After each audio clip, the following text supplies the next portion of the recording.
Os números oficiais da tragédia de Brumadinho, em Minas Gerais, atualizados são de 134 mortos e 199 desaparecidos. A Justiça determinou que a Vale suspenda as operações em 8 barragens de Minas Gerais. No inquérito que investiga os responsáveis pelo desastre, 12 pessoas já foram ouvidas pela polícia. Vamos dar uma olhada na reportagem e a gente comenta na sequência. O inquérito da Polícia Civil sobre o rompimento da barragem que devastou a região de Brumadinho segue várias linhas de investigação.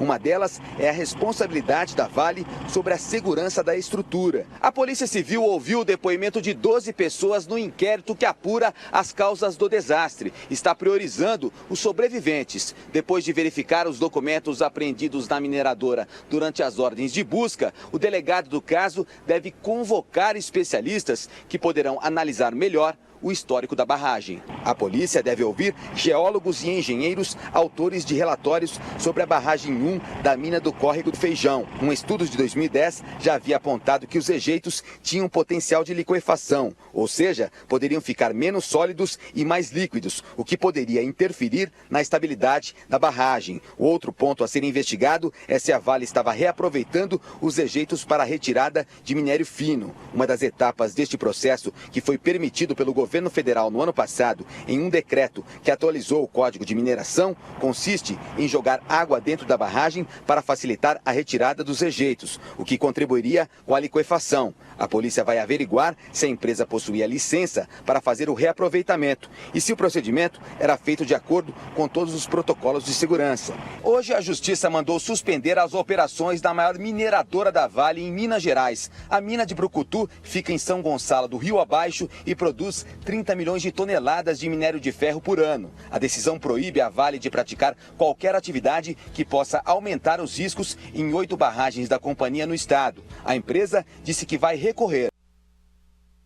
Nossa, a investigação tem tanta coisa para apurar, né? Se tinha licenciamento correto, se o projeto técnico era adequado, se os engenheiros lá, a fiscalização estava atuando objetivamente, de forma técnica e correta.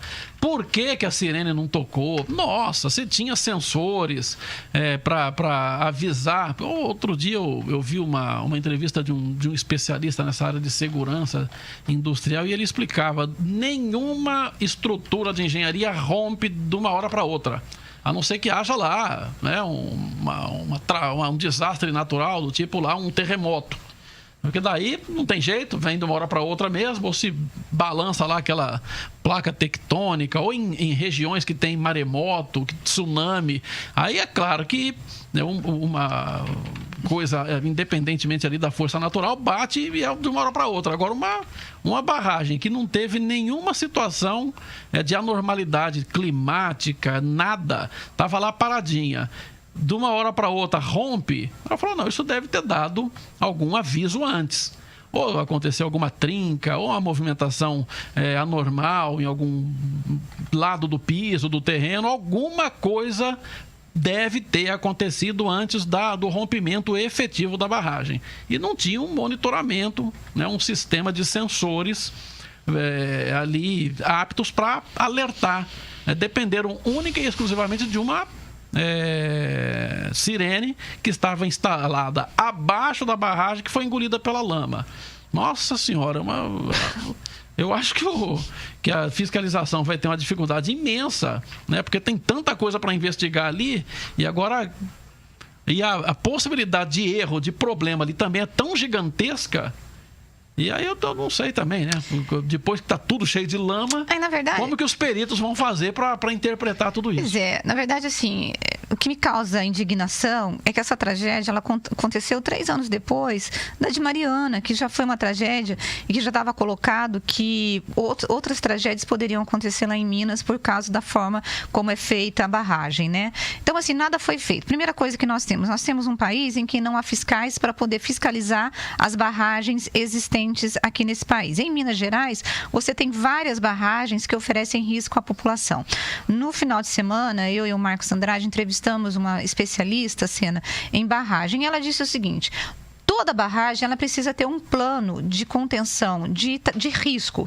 E uma dessas questões que são colocadas nesse plano é o fato de que você, por exemplo, em havendo o estouro de uma barragem, como a população vai reagir? Então, vamos supor que você tenha lá, daria tempo da população reagir. Mas será que a população saberia reagir, já que você não tem o trabalho efetivo junto à população?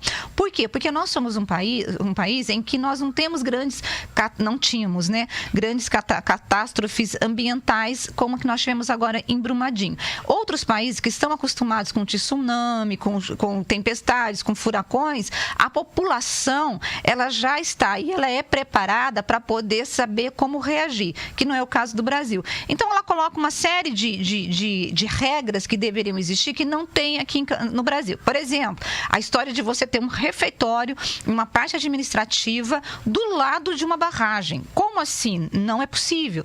Então, tudo isso vai ter que ser refeito. Agora, uma coisa, Sena, eu coloco, tudo que se diz em relação ao meio ambiente, é bom que as autoridades comecem a prestar atenção. Porque quando tem uma catástrofe como essa, quantos mortos nós temos? São 196 desaparecidos e mais de 130 mortos, né? 134 mortos. Isso, mais de 134 mortes. Desses mortos, ontem, o Corpo de Bombeiros já disse uma coisa que a gente já estava vindo dizendo aqui, que nem todos serão localizados. Ou seja, a família, além da dor da perda, ela não vai conseguir viver o luto de enterrar o seu parente, aquela pessoa que ela ama. Então, assim, é preciso que, de fato, qual é o problema? E eu me pergunto, por que até agora os diretores da Vale não foram presos? Por que só os gerentes? Porque quem responde, quem está sendo investigado aqui em Campinas? O prefeito de Campinas, por causa de quê? Por causa de omissão. Então, se um presidente de uma empresa, ele responde por ela, ele recebe vários bônus altíssimos, quem deveria ser preso é o presidente da Vale. Porque é ele que responde pelo plano de segurança, é ele que responde por todos os riscos, e até agora nada. E a população está lá, sem saber o que fazer. E pior, e como o Rodrigo Salomão colocou, a população, ela depende dessa economia. Ela depende do trabalho da Vale. Então, se a Vale chegar lá e montar uma outra barragem, ou abrir barragem, ela vai voltar a trabalhar, porque ela precisa comer. E outra coisa, e nessa história de ontem, que a Justiça bloqueou aí 8 barragens, o funcionamento, a Vale já veio e disse, olha, uma dessas 8 barragens é uma das maiores, pelo menos 40% da nossa atividade e daquilo que a gente recebe vai ficar comprometido. Então, já está colocando uma questão econômica. Então, Sena, é um problema muito sério. Agora, o que depende do poder público? Fiscaliza essa jossa. Não estou falando para não autorizar. Autorize, mas fiscalize. Tendo risco, você exige com que a empresa faça o que tem que fazer. Agora, o que a gente tem em Brasília? Um lobby danado da Vale, com deputados que estão lá para fazer o serviço dela, lembrando que o Código Ambiental, que foi aprovado em 2005, foi feito dentro do escritório na qual a Vale, escritório este que defende a Vale. Então, assim, sabe? Agora, tem outra coisa também. Para a cidade tem que optar se é melhor depender exclusivamente ou quase que exclusivamente da economia produzida e das riquezas produzidas pela Vale, ou esse risco enorme de estourar uma barragem e matar 300 pessoas do dia para a noite.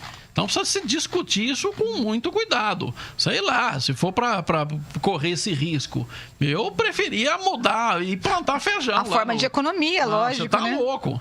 Então precisa pensar. Agora você falou aí rapidamente, né, da questão envolvendo a população, o plano B, o plano de fuga, caso rompa a barragem.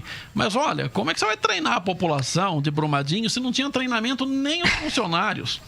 Tem uma imagem que rodou bastante a internet, que foi divulgada pela mídia toda, de um funcionário que estava numa das instalações da Vale, que gravou no celular no momento que rompeu. Tinha um monte de gente que nem barata tonta, não sabia para onde corria, o que estava acontecendo, se ia para frente, se ia para trás, se pegava o carro, se corria para o mato. Quer dizer, não havia um plano de fuga, não existia um sistema de emergência objetivo, detalhado para os funcionários que estavam na planta da Vale, naquela região que foi coberta de lama. Imagina então a população ali, o sitiante, aqueles coitados que estavam numa pousada quilômetros abaixo. Nossa, realmente terrível.